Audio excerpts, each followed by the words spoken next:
Bom dia, boa tarde, pessoal do terceiro ano. Café, bebida da inteligência. Isso aqui já tá frio.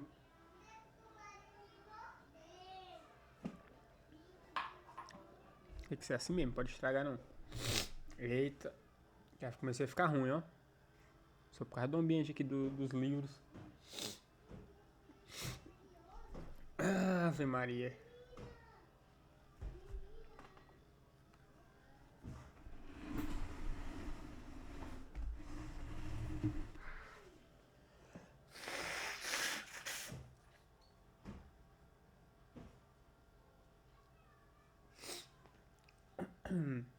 Tem que ser assim mesmo. Esqueci de botar aqui o. Ah, não. Cronômetro. Pessoal, é o seguinte. Sejam bem-vindos a mais uma aula de física. Quem não entregou a atividade, a entrega da atividade é até sexta-feira. É até essa sexta-feira, como a gente havia combinado. Deixa eu ver bem que é a data.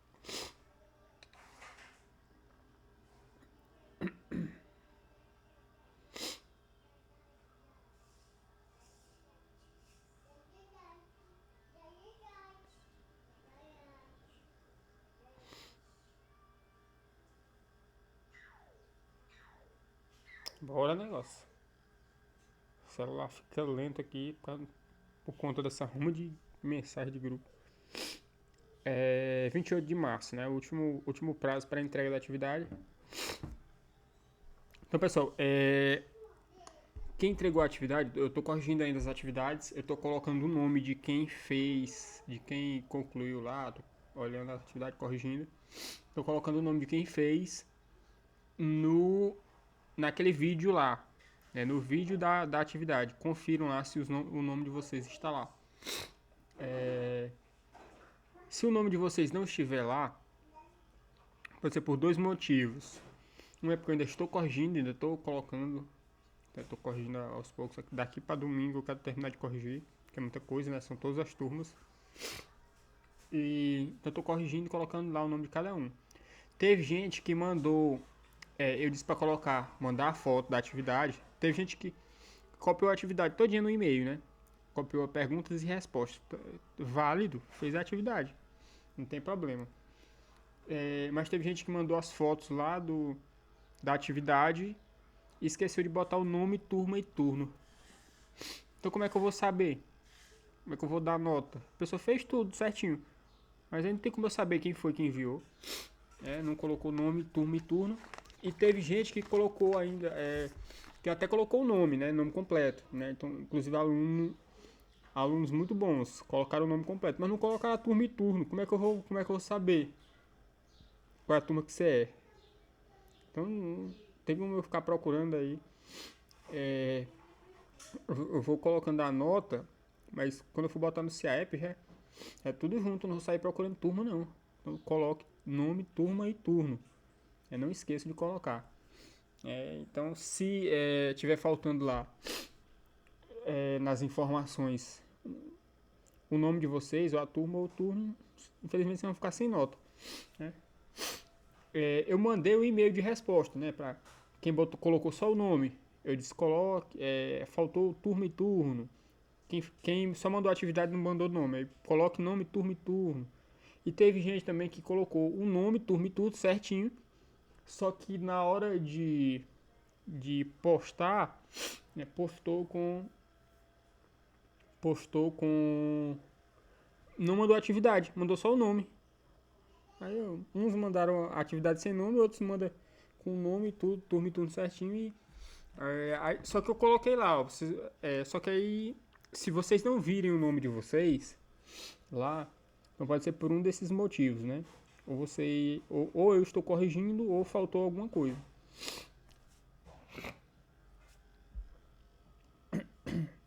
Certo, então esse é o primeiro recado. Só recebo até sexta, né? Sexta-feira, dia 28. Quem for entregar atrasado, eu não recebo mais pelo e-mail. Essa atividade eu não recebo mais pelo e-mail. Quem for entregar atrasado, me envie no WhatsApp. Só recebo pelo WhatsApp depois de sexta-feira, né? Aí vai ter Lá no vídeo mesmo eu coloco, né? O nome de cada um, a respectiva turma, né? O turno. Tá tudo organizado lá. Tô colocando devagarinho. E vou colocar lá embaixo, né? É na descrição lá do vídeo. E embaixo eu vou colocar os que entregaram atrasados, né? Vão ter nota um pouco menor do que quem entregou no prazo, né? Então, amanhã eu vou passar a nossa segunda atividade, né? Nossa primeira atividade foram foram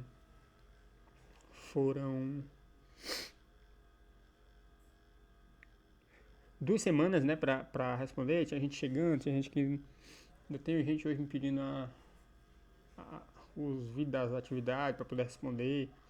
Não, só tem um dia, ou tem 2 dias, né? Só tem até sexta-feira. Então, porque amanhã, sexta-feira, já vou passar outra atividade para vocês, com 1 semana de prazo para enviar. Então, é. Certo. Então, amanhã vou fazer uma atividade sobre esse conteúdo, esse segundo conteúdo que foi passado, né, depois da atividade. Né? E próxima semana eu quero fazer o meu segundo vídeo sobre o livro, né, o Enigma Quântico. Né?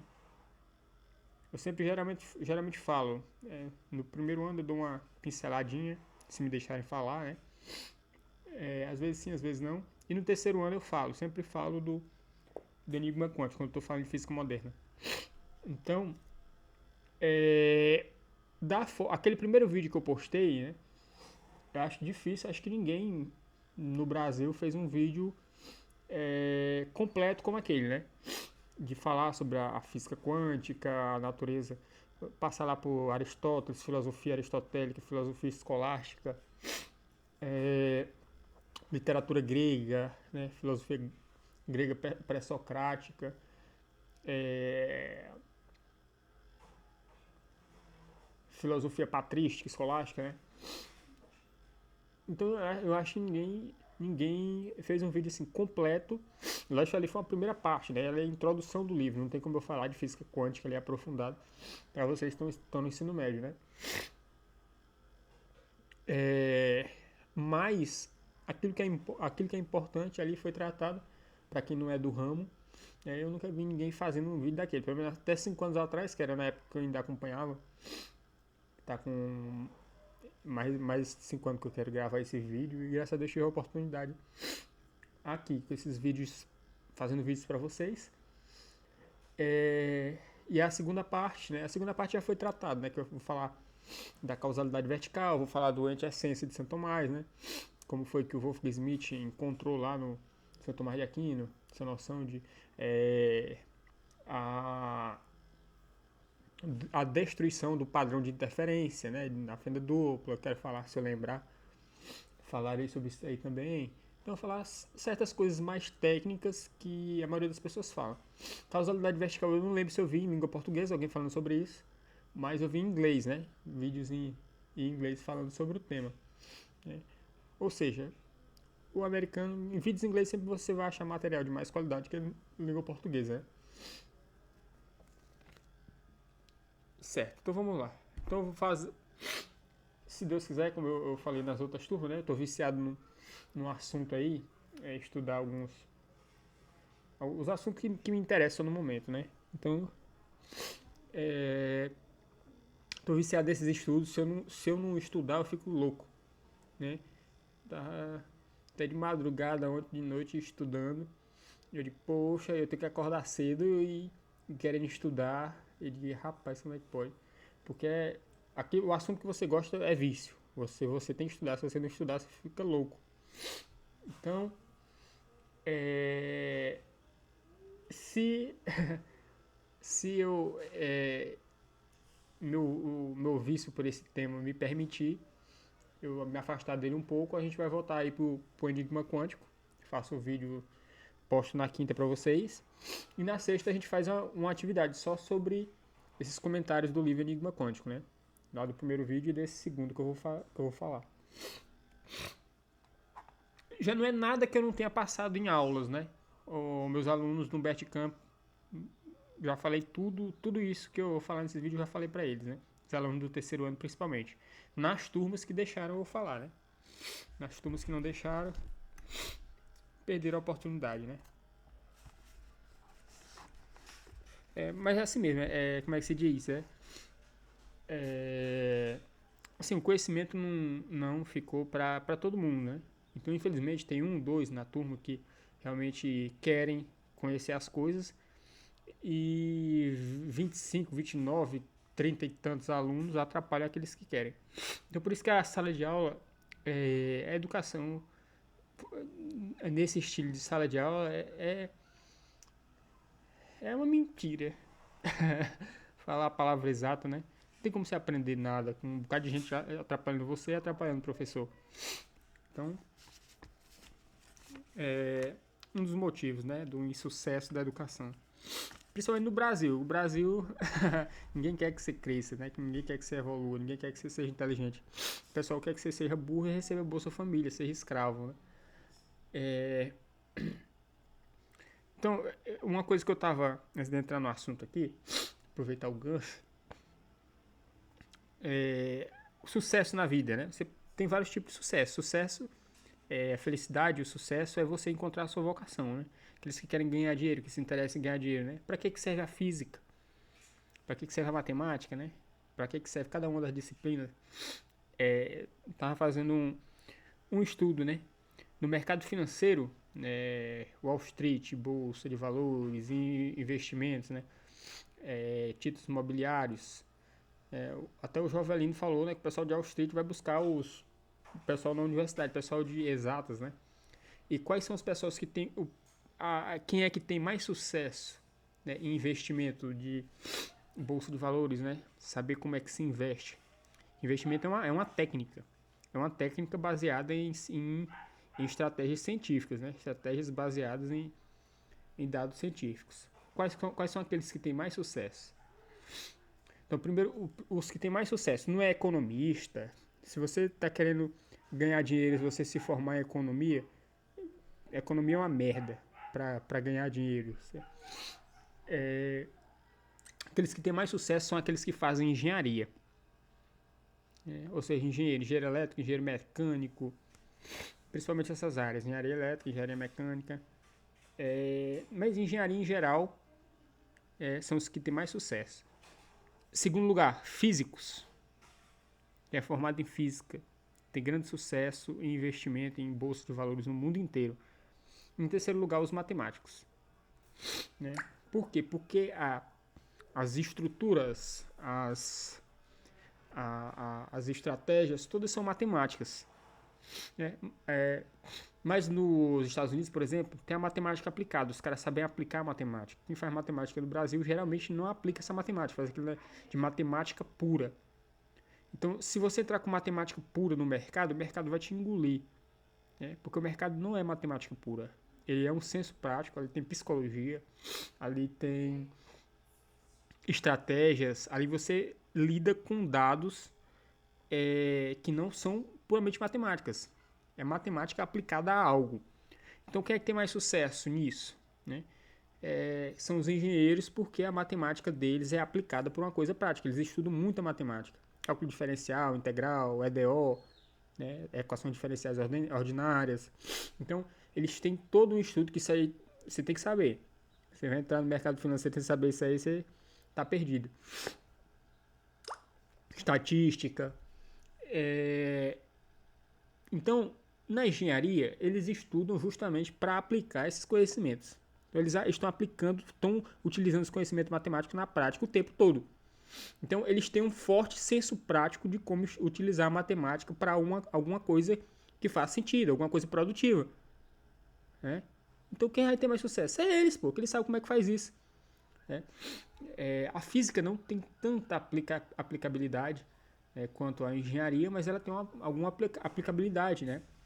Nos dados da natureza, né? Você está lidando com coisas práticas da natureza, estudando a natureza. Então, alguma aplicação matemática você está fazendo, seja na eletricidade, na termologia, na óptica, você aplica geometria para estudar o comportamento da luz. Então, alguma aplicação para fenômenos naturais você faz. Não é tanto quanto a engenharia, mas tem alguma aplicação. Agora na matemática não, na matemática é aquela coisa mais pura, certo? Então se você quer ganhar dinheiro se o seu dom, a sua vocação, se você tem esse desejo de ficar rico, né, estude matemática, estude física e se você tiver que fazer algum curso, engenharia. Não faça economia não para ficar rico que você vai se ferrar, né? Então beleza, aqui é só algo prático que eu estou oferecendo para vocês, para aqueles que querem ganhar dinheiro, né? Por exemplo, para mim sucesso não é ganhar dinheiro, porque se fosse, porque eu já tentei ganhar dinheiro, já ganhei dinheiro, mas não consigo, por quê? Porque para ganhar dinheiro você tem que dedicar tempo a isso. E eu vou deixar os meus estudos para fazer isso? Não dá. Minha vocação não é ganhar dinheiro, minha vocação é estudar.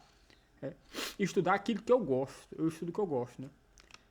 Por isso que o professor, né, trabalha 3 dias na semana e folga o resto da semana, né? Ainda tem quem trabalha 2 dias na semana, por exemplo. Tô trabalhando agora 2 dias na semana. Trabalhando 2 dias na semana e folga o resto, né? Escala completamente diferente. Então eu tenho muito tempo para estudar. Minha vida é perfeita, minha vida é a verdadeira maravilha, né? Então vamos lá. Essa primeira parte aqui dando dicas para vocês, para aqueles que têm a vocação de ganhar dinheiro, né? Querem ter sucesso nessa área. Então vamos lá. A gente falou nas aulas passadas sobre condutores elétricos, né? Falou sobre magnetismo, né? A introduçãozinha ali de magnetismo, condutores elétricos, condutores de primeira espécie, que são aqueles cujos portadores de carga elétrica com grande liberdade para se movimentar são elétrons livres, né? Que são os metais. Então a gente viu que os metais, por exemplo, o cobre, né? Até acho que foi o Cauã, ou foi o CB22, não, BB alguma coisa, esqueci o nome da pessoa que estava lá. Citou alguns metais, né? Cobre, ouro, prata, etc. Alumínio. Então, esses materiais, se você for ver lá na tabela periódica, eles geralmente têm um elétron na última camada, né? Os metais, com grande liberdade para se movimentar. Então, esses elétrons eles se desprendem do seu núcleo, né? E formam um íon positivo. E os elétrons ficam com grande liberdade para se movimentar dentro do material. Essa é a chamada ligação metálica que vocês veem lá na química do primeiro ano. Beleza. Os condutores de segunda espécie, coloquem aí. Não tem como eu digitar porque acabou a quantidade de lives. O StreamYard me baniu aqui. Já atingi as 20 horas e não tem mais condições. Então coloquem aí condutores de segunda espécie, que é o de hoje, né? Condutores de segunda espécie. Anotem aí no caderno. Caderno e caneta a mãos. Condutores de segunda espécie são aqueles cujos portadores móveis de carga elétrica. Condutores de segunda espécie são aqueles cujos portadores móveis de carga elétrica são íons positivos, abre parênteses,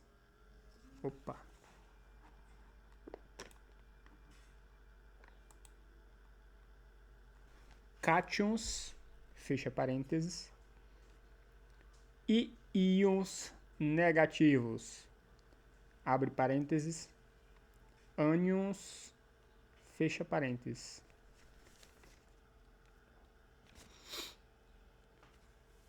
Vírgula. Todo mundo copiou até aí? Vírgula.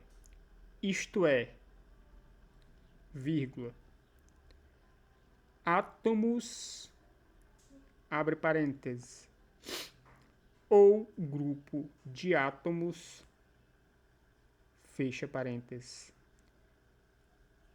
que eu vírgula, por terem perdido ou recebido elétrons, vírgula, passam a ter o número de prótons diferente do número de elétrons. Ponto. Não vou repetir, qualquer coisa aí vocês voltem o vídeo e copiem aí, dê pausa no vídeo, etc. Exemplo. Coloca um exemplo aí, né, de condutor de segunda espécie. Se dá pra ver aí. Isso aqui, ó. Primeira espécie é aquele lá de cima, ó. O fiozinho de cobre aqui, ó. Fiozinho de cobre. Segunda espécie, esse aqui.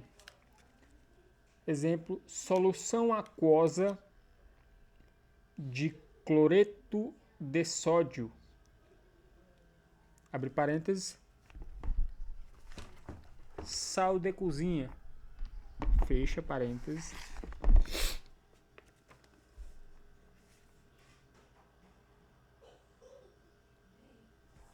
Pronto. Todo mundo copiou, né? Então, pessoal, condutores de segunda espécie são aqueles cujos portadores de carga elétrica são íons positivos ou negativos, ou positivos e negativos, né? Então, o exemplo que ele deu ali, isso é o exemplo mais comum, que é uma solução aquosa de cloreto de sódio, que é o nosso sal de cozinha, aquele sal que a gente usa para temperar comida, né? Então, aquele sal ali, pessoal, a fórmula dele é cloreto de sódio, né? Então, o que é o cloreto de sódio? É uma molécula de cloro, entre aspas, vou já explicar, e uma molécula de sódio. Então, o cloro na tabela periódica é o Cl, né? Era bom se eu colocasse aqui, mas não tem mais, não pode ser mais ao vivo, né? Já atingiu o limite das horas. Então, o cloro é o Cl e o sódio é o Na. Também, a gente foi botar aquela laranja, ó. Você pegou de novo, foi? Aquelas laranjas. Você colocou isso na mesa. Ah, traz bem elas de novo. Vou precisar delas aqui, ó. Se tiver uma laranja e uma batata, melhor ainda. Que tem que ser diferente.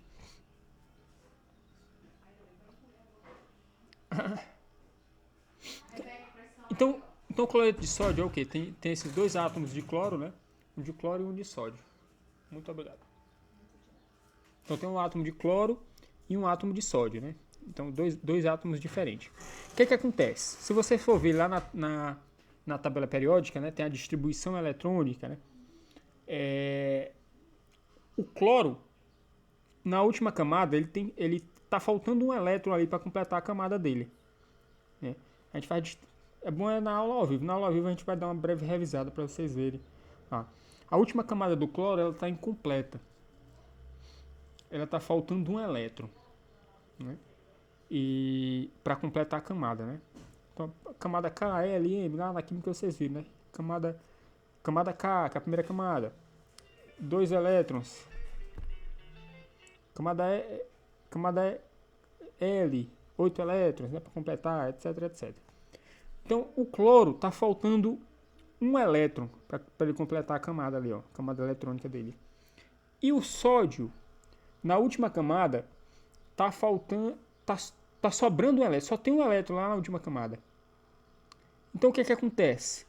É muito difícil para o sódio segurar esse último elétron lá na camada dele. É igual o cobre, né? Tem um último elétron ali. Esse elétron quer ir embora, porque ele está solto ali.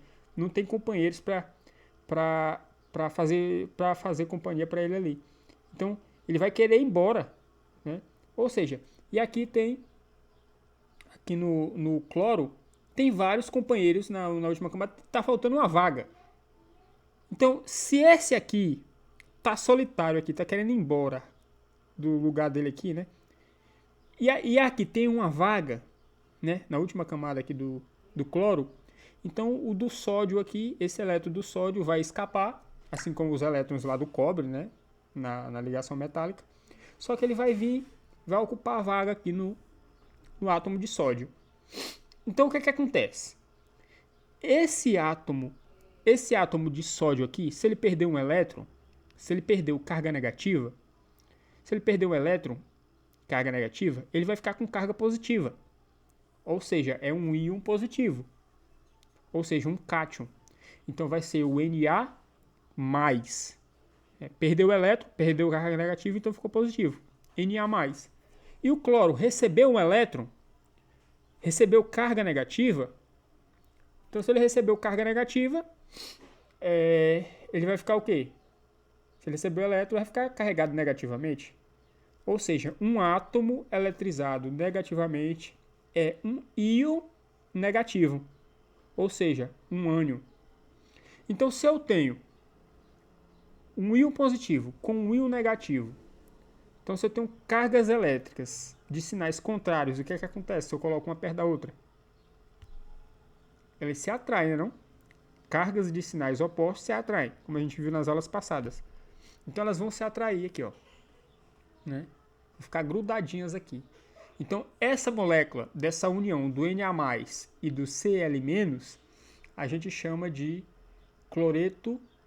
Na+ é sódio, né? E Cl- é o cloro. Então essa união aqui é chamada cloreto de sódio, que é o sal de cozinha. Então, que tipo de ligação é essa? Quem lembra aí? O do cobre lá é a ligação metálica. Que ligação é essa aqui? Entre dois íons. O íon positivo e o íon negativo. É a ligação entre dois íons, é a ligação iônica.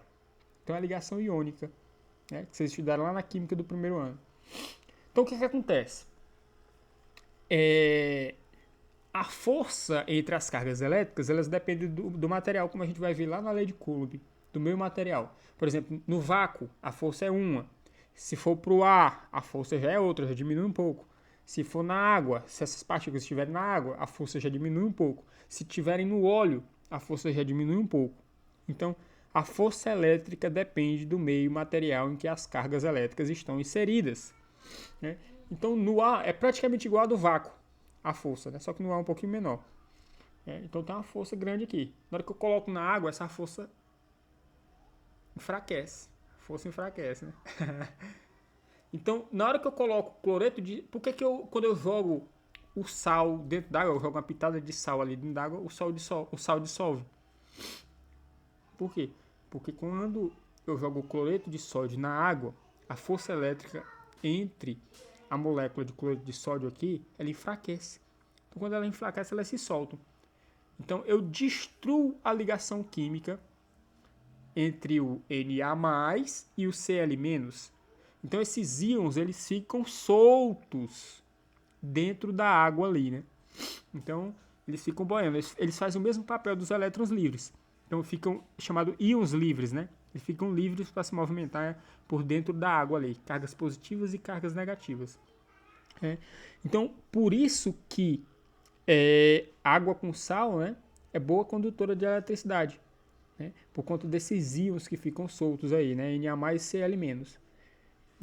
Então, são os condutores de segunda espécie. De primeira espécie, os portadores de carga elétrica são elétrons livres. Condutores de segunda espécie, que é a solução água e sal. Os portadores de carga são íons livres, né? Beleza. Até aí deu para entender, né? É bom no quadro que dá pra gente fazer a distribuição eletrônica. Eu acho bonito fazer a distribuição das camadas eletrônicas lá. Eu acho bonito demais, é bacana. Condutores de terceira espécie, a próxima, né? Condutores de terceira espécie.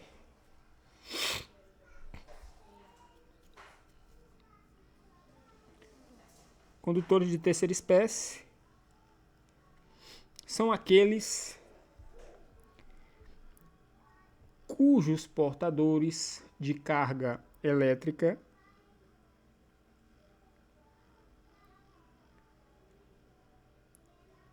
podem ser íons positivos, abre parênteses, cátions, como a gente já viu, né, nas aulas passadas, fecha parênteses, vírgula, íons negativos, abre parênteses, ânions, fecha parênteses, e elétrons livres. Ponto.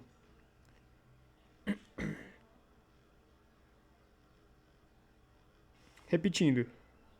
Condutores de terceira espécie. Condutores de terceira espécie são aqueles cujos portadores de carga elétrica podem ser íons positivos, abre parênteses, cátions, fecha parênteses, vírgula, íons negativos, abre parênteses, ânions, fecha parênteses, e elétrons livres. Ponto final. Então, nos condutores de terceira espécie, nós temos os três casos, né? Nós temos os três portadores de carga elétrica. Nos condutores de primeira espécie, são apenas elétrons livres. Nos condutores de segunda espécie, nós temos íons positivos e negativos, né? E nos de terceira espécie, nós temos todo mundo junto e misturado, né? Elétrons livres e íons também, né? Positivos e negativos. Exemplo: gases ionizados.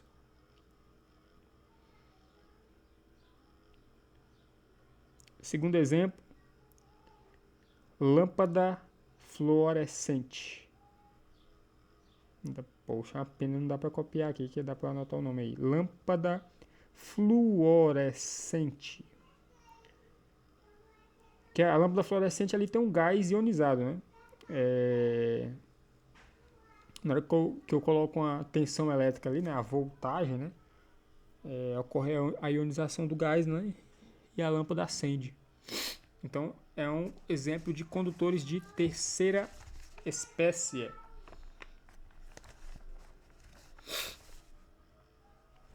Bora ver se vai dar tempo aqui de falar de corrente elétrica, né?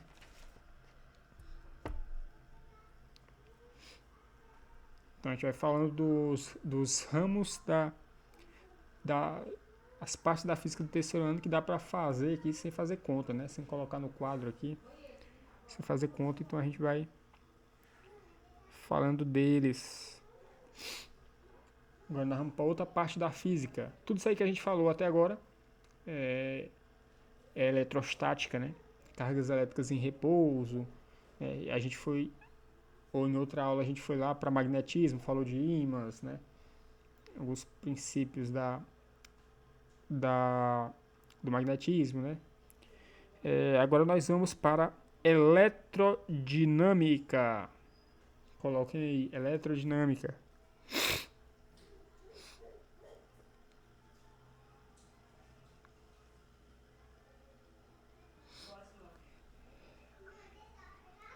Coloquem aí. A eletrodinâmica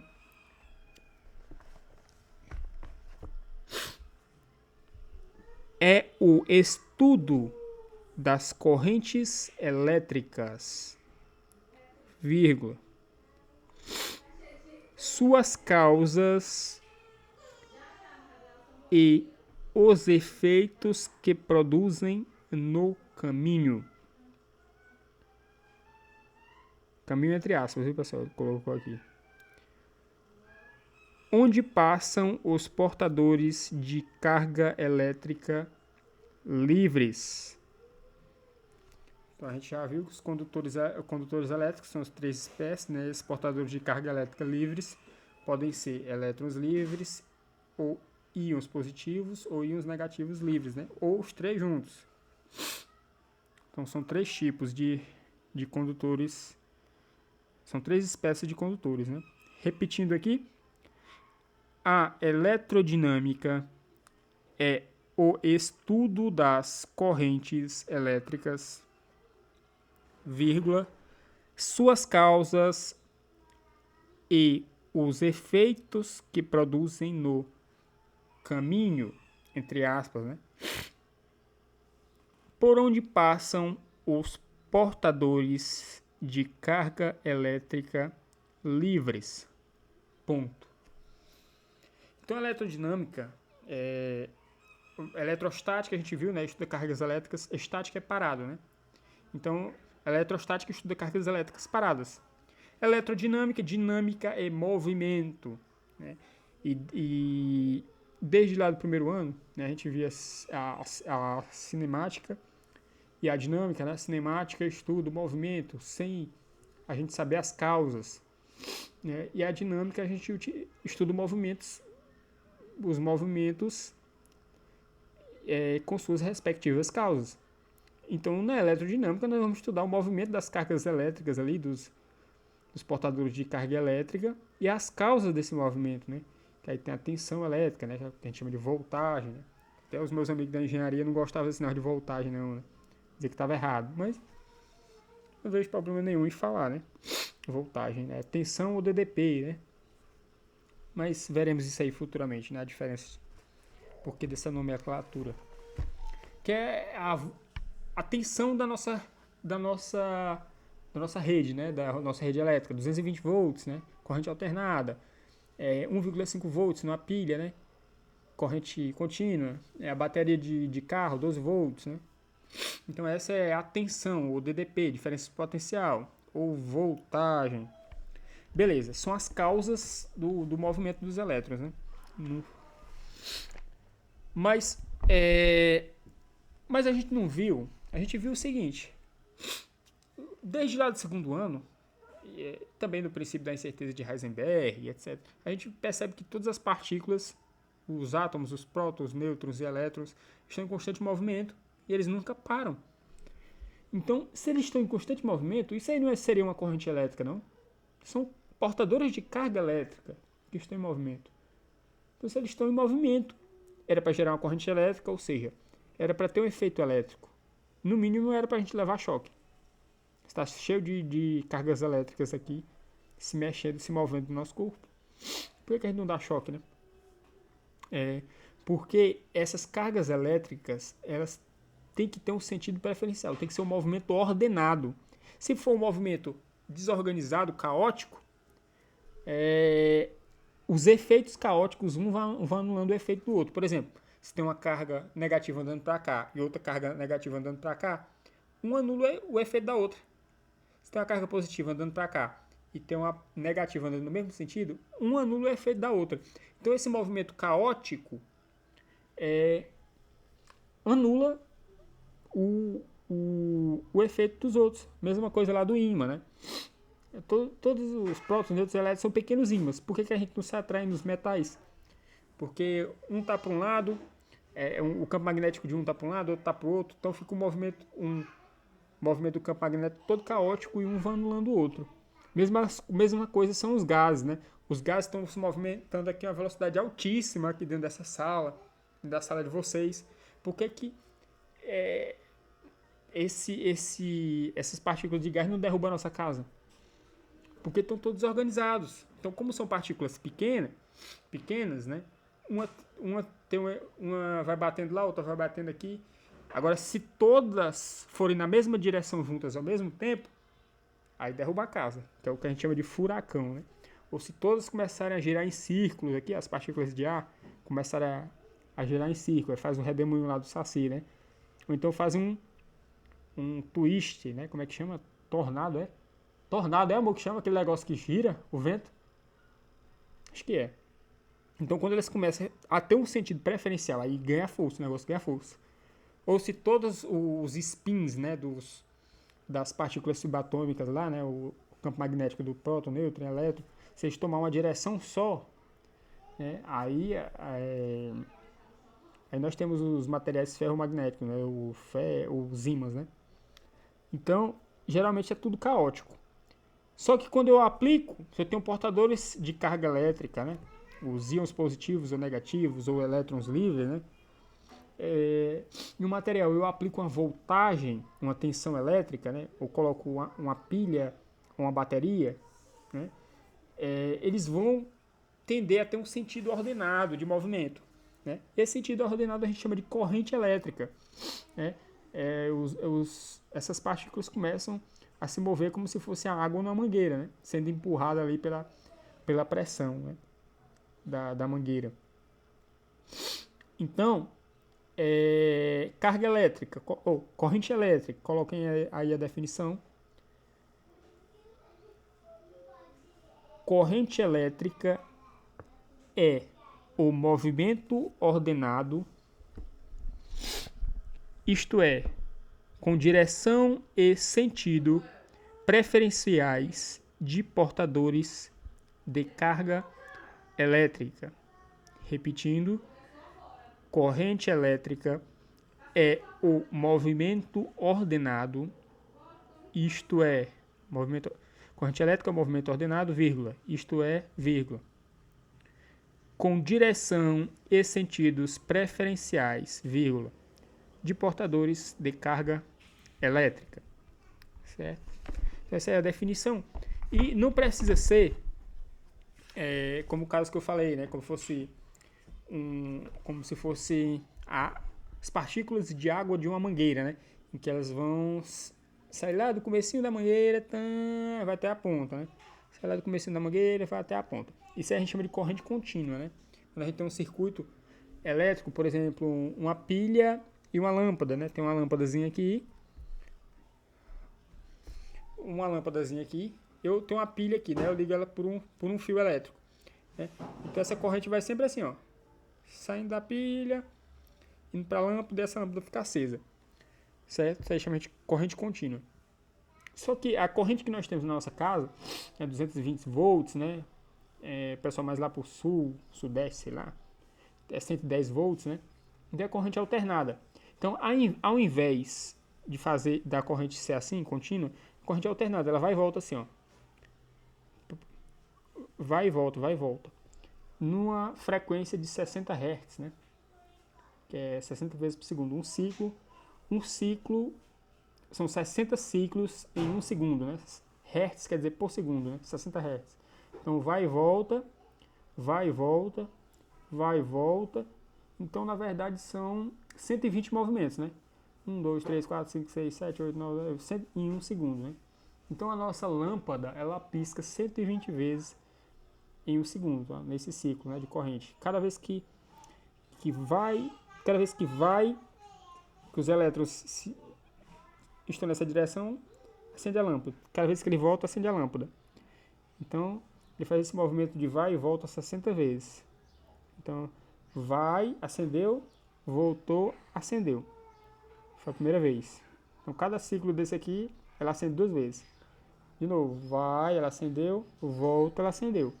Então, 120 vezes a nossa lâmpada acende. Então, essa aí é a nossa corrente alternada. Então é isso aí, pessoal. Próxima aula a gente faz uma atividade sobre esse assunto. Forte abraço a todos e até a próxima.